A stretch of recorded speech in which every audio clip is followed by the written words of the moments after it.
Hello and welcome to the Temple of Tomes with your host, Indie Comics Jones. Today is April 21st, 2023, and this is episode 573, I believe. I'm not sure. I'm going to have to check on that. Okay, today we're looking at Nottingham. Actually, Tales from Nottingham, number 1. This is actually a spin-off, a one-off for the Nottingham series. It comes out from Mad Cave at a $3.99 price tag. And at the cover here, we do see the flaming Merryman mask, which really doesn't happen in this book at all. There's no Merryman, there's no Robin, there's no Sheriff of Nottingham. It's more of a spin-off story that has to do with the Islamic, I guess you want to call it Islamic assassin that met up with Prince John and Robin Hood in the second arc of Nottingham. So this is a hard one for me because I really like the art style of this artist. I didn't really care for the story here. I felt like it doesn't really add anything to the Nottingham legend that has been created through this series of stories. So it's hard for me to recommend it. I think I'm going to go with a not recommend. If you haven't read all the other Nottinghams, the other 10 issues of Nottingham, this will make very little sense to you. But like I said, I do like the artwork. The art is kind of crazy because when I first opened it, the first time I read the first issue of the regular Nottingham a couple years back. First, I thought the art was a little bit odd, but then by the end of that issue, I loved it. I don't know what it was, but he really flipped my opinion of it. Just going through the storyline on that, and there was a lot of build-up. This to me was more like if you've seen episode 3 of The Last of Us on HBO. It's kind of a side story that doesn't really move the whole Nottingham plot along, in my opinion. I just don't get it. It just builds on the one character. Okay, so let's take a quick look to see who worked on it. It's the same team. David Hazan, the writer. Shane Connery Volk is the artist, and so on and so on. I'm going to kind of do a quick review of this. Just give you a look. So you get that great art again. And this is a council of all the main kings and leaders during the Crusades, and they've all gotten together. There's, in the foreground, you see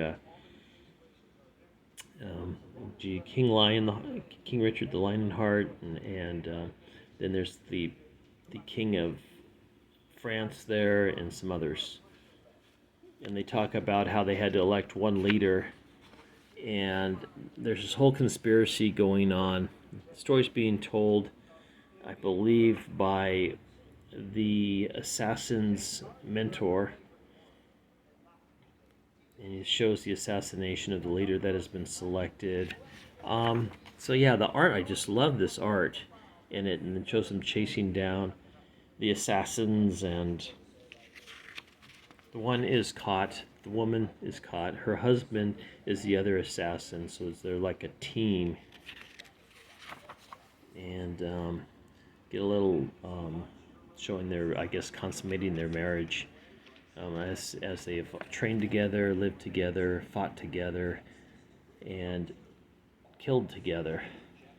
Now this is later on, and she has now been barely escaped. Her husband was captured. And she goes back to save her husband, going against the Knights of the Templar there, as you can see, and she's killing her way to make it all the way to her husband's chamber.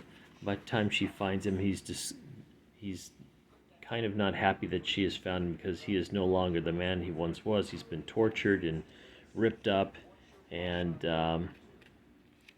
he feels like he's there for a trap to catch her. And that's kind of where it goes from here. Unfortunately, like I said, that shows her making her way across, I believe, what is the Mediterranean Ocean to meet up with Robin Hood and Sheriff John to try to kill King Richard the Lionhearted. So now what we have is, this is issue number 2 of Tales from Nottingham, and it's a whole, I believe it's going to be a whole different, how should I put it, a whole different team working on it. And so I don't know if the story is going to be as good, or if it's just going to follow this woman assassin, or what. I'm going to go ahead and get it because I did like Nottingham so well, but so far I can't really recommend Tales from Nottingham to anybody. The regular Nottingham is excellent. You should get it if you like Robin Hood, if you like that kind of storyline. Lots of twists and turns. You don't know what's going to happen. A lot of unexpected things. And of course there's a lot of the characters that you know from the Robin Hood lore of past. Only they're looked at in a different way, in a different light. I actually think Maid Marian would have made a better story than this made-up assassin that's just kind of injected into the storyline. And then we get Exorcists Never Die. I believe this is a Steve Orlando creation. I'm not 100% sure. What I saw from this is just kind of a preview. They gave you a few pages, and it really doesn't give you too much of a feel for what goes on in this, but it doesn't really look up to snuff. Not like the original Nottingham did. And there you have it. A little preview, Exorcists Never Die. And then Don't Spit in the Wind. Stefano, I don't know if this is a new issue or if this is a trade paperback, and I believe it might be a trade paperback. And there you go. The back cover of Tales from Nottingham #1. So unfortunately I can't recommend it. Those that are completists, I obviously are going to get this. For me, I was a little disappointed. I was a lot disappointed, I should say, that I can't recommend this one. So thanks for stopping by and watching this episode, this comic book review of Tales from Nottingham. As always, please subscribe if you haven't. Please leave comments, and we'll see you next time at the Temple of Tomes. This is Indie Comics Jones bidding you adieu.